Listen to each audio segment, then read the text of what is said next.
আসসালামু আলাইকুম। এতদিন আমরা কিভাবে প্রশ্ন তৈরি করতে হয় এআই ব্যবহার করে এতদিন আমরা জাস্ট সংক্ষিপ্তভাবে একটা ধারাবাহিক ফ্লোটা দেখানোর চেষ্টা করেছি। তবে আজকে আমি দেখাবো সম্পূর্ণ রেডি একটা প্রশ্ন তৈরি করে দেখাবো। বিশেষ করে ক্লাস 6 থেকে 10 পর্যন্ত যেই ক্লাসগুলো আছে এখানে বিশেষ করে বাংলা এমসিকিউ এর প্রশ্ন তৈরি করা প্লাস সিকিউ এর প্রশ্ন তৈরি করা এরকম একটা ঝামেলা আমাদের বহন করতে হয়। তো আজকে আমি দেখাবো কীভাবে এই ক্লাস 9-10-এর 30টি এমসিকিউ তৈরি করবেন যে কোনো গল্প থেকে জাস্ট 1 মিনিটের ভিতরে। চলুন দেখি কীভাবে তৈরি করা যায়। আমি অনেকগুলো প্রশ্ন তৈরি করার ক্ষেত্রে আমি সবাইকে সাজেস্ট করব শিট ব্যবহার করবেন, কারণ শিট ব্যবহার করলে আপনি প্রশ্ন ডাউনলোড করলেও ওইটা আপনার শিটের মধ্যে থাকবে এবং ওইটা পরবর্তীতে আবার কাজ করতে পারবেন। আবার শিট ডাউনলোড করা যায়, আপনি মোবাইলে সফটওয়্যারে কাজ করছেন, এই শিটের যে প্রজেক্টটি আছে এটা ডাউনলোড করে আপনার ফোনে বা আপনার কম্পিউটারে রেখে দিতে পারবেন। এটা পরবর্তীতে যে কোনো অ্যাকাউন্টে ঢুকে আবার এটা আপলোড করলেই ওটা ইউজ করতে পারবেন। তো যাই হোক, আমরা শুরু করি। দেখেন, আমি প্রথমে শিট তৈরিতে ক্লিক করলাম। শিট তৈরিতে ক্লিক করার পরে দেখতে পাচ্ছেন মাদ্রাসার নাম আসছে। আমি এটা মাদ্রাসার নামটা এভাবে রেখে দিলাম, কারণ আমি যেহেতু পরীক্ষা করব এটা ব্যবহার করলে আমার কোনো সমস্যা নেই।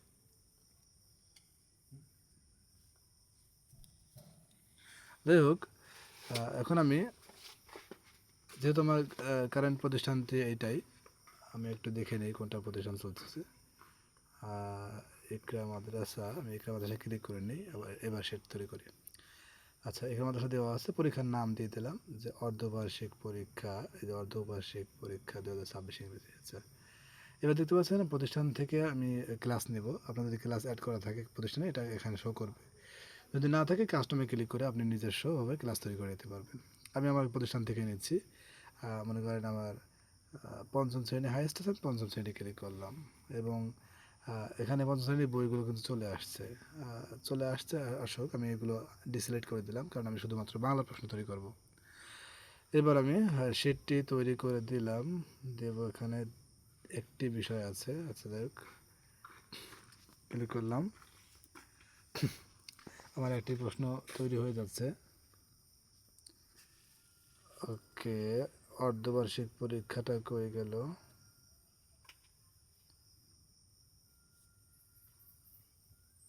আমি সিলেক্ট করি ইকরা মাদ্রাসা, একটু রিফ্রেশ দিলে হয়তো বা আসতে পারে। আমি অন্য জায়গা থেকে একটু ঘুরে আসি ড্যাশবোর্ডে এবং আবার প্রশ্নপত্রে গেলাম।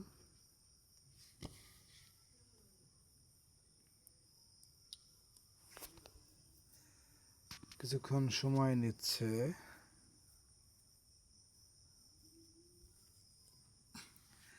এত সময় নেওয়ার কথা না,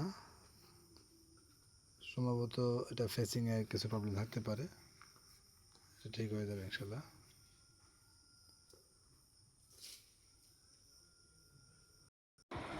হ্যাঁ, দেখতে পাচ্ছেন চলে আসছে। তা এটা যেহেতু আসছে, দেখা যাক।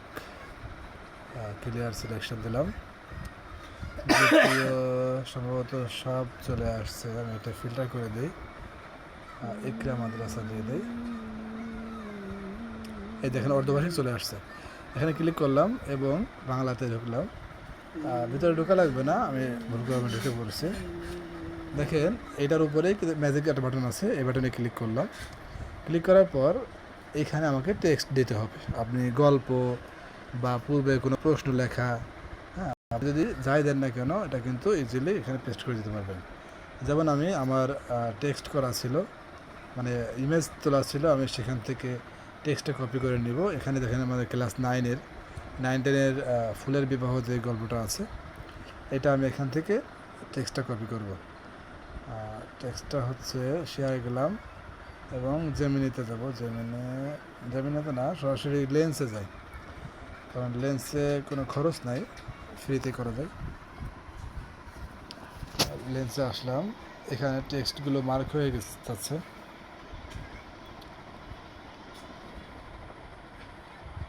একটু সময় লাগবে।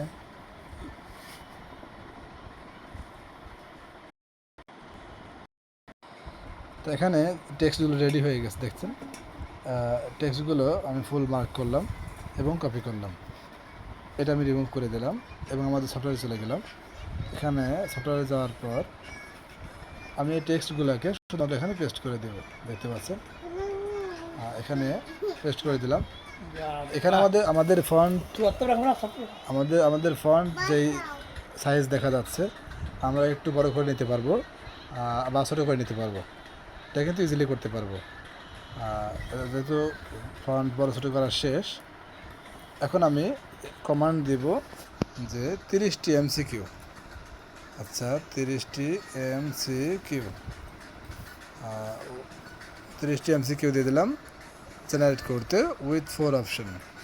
বাংলা লিখে দিলেও লিখতে পারেন, আমি যেহেতু ভয়েস টাইপিং করা যাচ্ছে না আমি লিখে দিচ্ছি 4 FOUR 4 অপশন। ওকে, দিলাম। এবার আমি AI জেনারেট ক্লিক করলাম, দেখা যাক কী হয়। দেখতে পাচ্ছেন আমার 60 টাকা আছে বর্তমান ব্যালেন্সে, মানে 60 টোকেন। এবার এই টোকেনটা দেখা যাক কতটুকু কাটে। গল্পটা অনেক বড়, প্রায় 2-2.5 পৃষ্ঠা দিচ্ছি গল্পটা, এবং এখান থেকে 30টি MCQ আমাদের করে দেবে। দেখেন 4 টাকা ফুরাইছে মতো, 4 টাকার মতো ফুরাইছে, এবং আমাকে কিন্তু 30টা MCQ তৈরি করে দিচ্ছে। এটা আমরা প্রিভিউ দেখবো কি, আমরা দেখুন উপরে লাইভ প্রিভিউ লেখা আছে, এখানে ক্লিক করলাম এবং দেখতে পাচ্ছেন এখানে কিন্তু প্রশ্নগুলো চলে আসছে। প্রত্যেকটা প্রশ্ন দেখে 4টা করে অপশন আছে। বিবাহের নহবত কে বাজাচ্ছিল, বিবাহের নাম শুনে গোলাপ কি জানতে চাইলো, তারপর গোলাপ বংশকে বুড়ো কলিন বলার কারণ কি। এরকম 30টি প্রশ্ন। আমরা যদি চাই এখানে নাম্বারিং চেঞ্জ করতে পারবো। আমরা প্রাথমিক যে নাম্বারিং এটা আমরা 1 দিলাম, এবং বাদবাকি অপশনগুলো করা আছে। এটা যদি আপনি শিটাকারে বা বড় পেজে প্রিন্ট করেন সেক্ষেত্রে আমাদের রাউন্ড যে শেপটা আছে ওটা চলে আসবে। আমি দেখাচ্ছি আপনাদেরকে। আমি 30টি MCQ সেভ দিলাম। সেভ দেওয়ার সঙ্গে কিন্তু এটা সেভ হয়ে যাচ্ছে, দেখেন সেভ হয়ে গেছে। আমি ভিতরে ঢুকলাম বাংলা প্রশ্নের ভিতরে, যেহেতু এটা MCQ প্রশ্ন, লোড নিয়েছে কিছুটা সময়। হ্যাঁ, লোড হয়ে গেছে। এখানে দেখতে পাচ্ছেন প্রত্যেকটা প্রশ্ন কিন্তু এখন চলে আসছে, এবং 30টা প্রশ্নের কাউন্ট কিন্তু দেখা যাচ্ছে। আপনি যে কোনো সময় এটার মার্কিং বা নাম্বারিং চেঞ্জ করতে পারবেন। আমি প্রিন্ট প্রিভিউটা দেখাই দিই আপনাদেরকে। দেখেন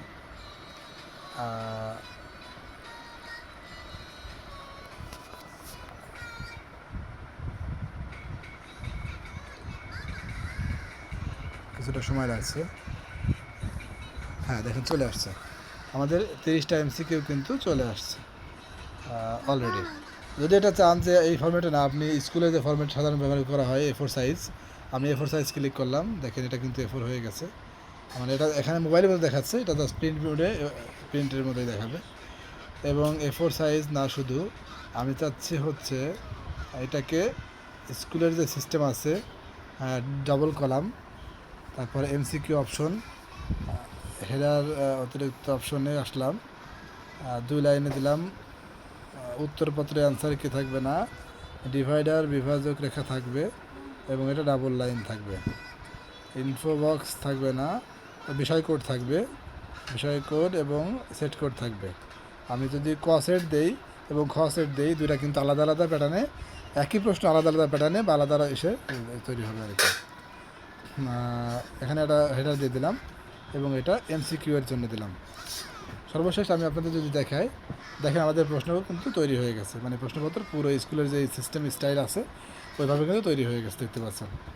এটা যদি আমি প্রিন্ট মোডে দেখাই, মোবাইল থেকে PDF জেনারেশন দেখা যায় না, আমি এটা সরাসরি আপনাদেরকে প্রিন্ট করে দেখাই।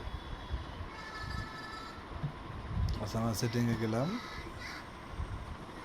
সম্ভবত একটা PDF জেনারেশনে লোডিং দিচ্ছে।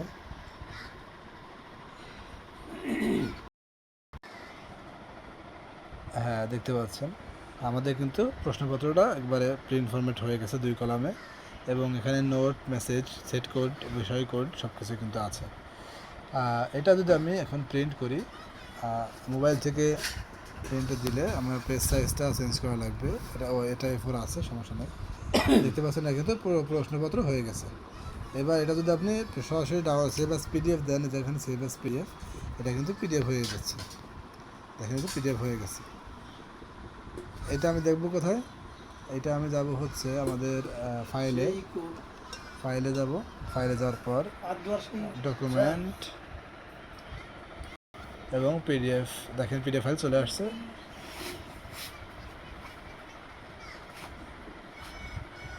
দেখেন আমাদের কিন্তু পুরো প্রশ্নপত্রটি তৈরি হয়ে গেছে এবং 2 পেজ, এটা কিন্তু 2 পেজে চলে গেছে 30টি এমসিকিউ। চাইলে ছোটো বড়ো করে ফন্ট ছোটো বড়ো করে এটাকে আপনি আরও অ্যাডজাস্ট করতে পারবেন। তারপরে এখানে দেখতে পাচ্ছেন ক খ যে নাম্বারিংগুলো আছে এগুলোকে রাউন্ড শেপ দেওয়ার স্টাইল সিস্টেম আছে, সেটা করতে পারবেন ইনশাআল্লাহ। তো ঠিক আছে, যারা আমাদের ভিডিওগুলো দেখছেন, আর কোন কোন বিষয়ে ভিডিওগুলো আনলে আপনাদের জন্য উপকার হবে এবং আপনারা কাজগুলো সহজে শিখতে পারবেন, আমাদেরকে নক করলে আমরা ইনশাআল্লাহ আপনাদেরকে এই বিষয়ে আরও বেশি সাপোর্ট দিতে পারবো ইনশাআল্লাহ। আসসালামু আলাইকুম ওয়া রাহমাতুল্লাহি ওয়া বারাকাতুহু।